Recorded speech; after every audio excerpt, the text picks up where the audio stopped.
What is a StanStore and how is it different from selling digital products on Etsy? A StanStore is kind of like an all-in-one place, sort of like a link tree, but you are able to sell things from it.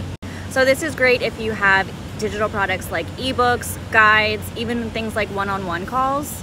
How it differs from the digital products that I sell on Etsy is just the creative side of it. You kind of need a platform for the StanStore to be able to put the link in your bio to drive the traffic, where people can just go onto Etsy and find digital products.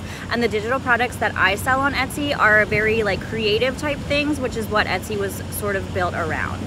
But the StanStore works with social media, just like this TikTok account, how I have an ebook about becoming a content creator that I can talk about on TikTok and then send people to my StanStore to be able to purchase it.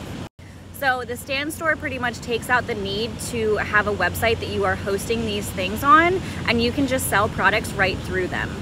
Where things like Linktree and the other ones like that don't really have the availability to be able to sell products, take payments, host them, be able to send them directly to the client without you needing to do anything. So it really creates passive and automation, so that way you can upload it once and don't have to do that much work for it.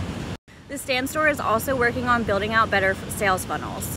So I hope that one day I can offer you guys doing affiliate marketing to be able for the StanStore to kind of be an all-in-one shop between email marketing, sales funnels, and being able to host products. But we'll see how it goes. I was emailing them back and forth about things that they can add to their funnels to make it better for people like affiliate marketers. Hopefully this helps explain kind of the difference between an Etsy store with digital products and the StanStore. If you're interested in trying StanStore, head to my StanStore and there's a link that you can get a 14-day free trial.